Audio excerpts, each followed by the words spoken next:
Freedom's the answer. What's the question? You're listening to Ernest Hancock. I want to say, and this is very important, at the end, we lucked out. It was luck that prevented nuclear war. We came that close. The major lesson of the Cuban Missile Crisis is this: the indefinite combination of human fallibility and nuclear weapons will destroy nations.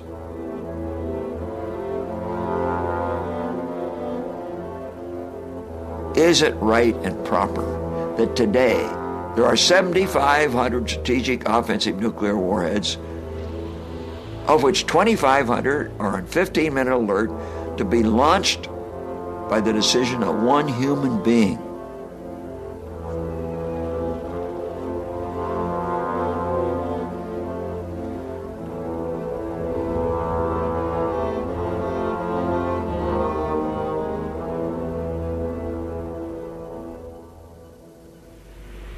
It wasn't until January 1992, in a meeting chaired by Castro in Havana, Cuba, that I learned 162 nuclear warheads, including 90 tactical warheads, were on the island at the time of this critical moment of the crisis.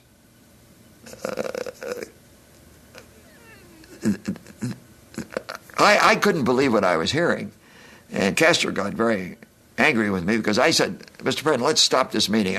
This is totally new to me. I'm not sure I got the translation right. Mr. President, I have three questions to you. Number one, did you know the nuclear warheads were there? Number two, if you did, would you have recommended to Khrushchev, in the face of a U.S. attack, that he use them? Number three, if he had used them, what would have happened to Cuba? He said, number one, I knew they were there.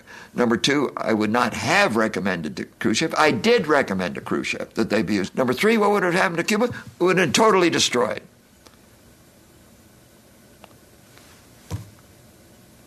That's how close we were. And he was willing to accept that? Yes. Oh, and he went on to say, Mr. McNamara, if you and President Kennedy had been in a similar situation, that's what you would have done. I said, Mr. President, I hope to God we would not have done it. Pull the temple down on our heads? My God. Yep, pull the temple down on our heads. This is what we're up against. This is what we have to fear. It's just individuals out there that are, oh, what do you say? Crazy? You know, narcissistic, megalomaniacal, blah, blah, whatever trait you can apply to them to being dangerous to me, you, humanity. It is the collectivist mentality that has been espoused is what the sickness is. That is the problem. See, those that want to have some kind of a justification for their existence and their ability to rule and certainly to glean off of your productivity so that they can exist with the least amount of effort, of course they're going to rationalize and justify their existence and your allegiance to whatever it is that they represent. I don't know, the word that comes to mind is duh. But, you know, can we at least educate ourselves and those that we love and the generation next with the concept that you don't have to be a chicken. You know, it's I came to a realization. I was out in the backyard here in one of the fenced off areas, you know, dealing with chickens and goats, and you know, it's livestock. I mean, you want them to be happy. You want them to produce more eggs. You want them to do it the way you want and lay here and not there. And you'll build a nice, you know, I turned one of my big tool sheds. You know, it's an 8x16 tool shed that I had in my other home. We dismantled it, brought it here. That Vallejo helped with that. You know, he and a friend took it down. I was sick, and they took it down, saved it for me because it's, you know, it's a nice constructed, you know, tool shed. You know, I had a folded door that came up that folded down to become a platform. It's like a patio we use. I mean, it's very cool. Well, what we did is we go, okay, we'll put in some, you know, laying boxes, We'll have some chicken wire swing doors that we have get in and out, and chutes and platforms and tables and storage and all it. Man, nice. It's a very nice for the chickens. But guess what the chickens are going to do? They're going to produce for me. I do this. I create this infrastructure. I put all that up there, not because I love the chickens. It's because I know that it makes the chickens more productive. What happens when they stop producing, or they just want to be left alone, or they start in rebellion, or I get too many chickens, or I can't control the chickens, or they, do I put a certain kind of feed in? Do I restrict them or open it up a little bit more to let them have access to the yard? Do I confine them? Do I think I can get a maximum number of chickens? I get the most eggs out of it. They may not be as happy, but I get more productivity out of it. You see the parallels here? That's how we're seen. We're livestock. It's just livestock management tools. All of this collectivism. The idea that the chicken could just be a chicken and go out in the field and be done with you. Heck no. You're my chicken. That's why all this citizenship thing is about. It's getting to the point that it's not so much whether you're a citizen of one country or not. It's can you be a citizen of another country?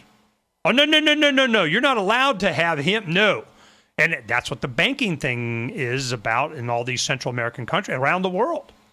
A lot of the banks do not want even wealthy Americans, especially wealthy Americans, because they don't want to have to open up all of their banking of all the people that bank with them, because the United States government insists on knowing everything about everybody for retroactive. Why? Because they're chickens. They're productive chickens. So how do we free ourselves? If you look on today's archive, you'll see there's, on today's show, you'll see there's a link, and it's titled Wired on iPad. And it gives you an idea. There's a Adobe app or program called InDesign. And we've been talking about this for a long time, working on it. And I wanted to inspire my daughter Sierra, because this is something that she wanted to do, and I wanted, and we can overlap our interest, and she can get an education in the ability to edit, publish online magazine. That puts us immediately. You get some people with some graphic skills, which we have, video skills, which we have. You have people that can write, edit. You have a perspective, an audience, a subscriber base. And you go, you know what?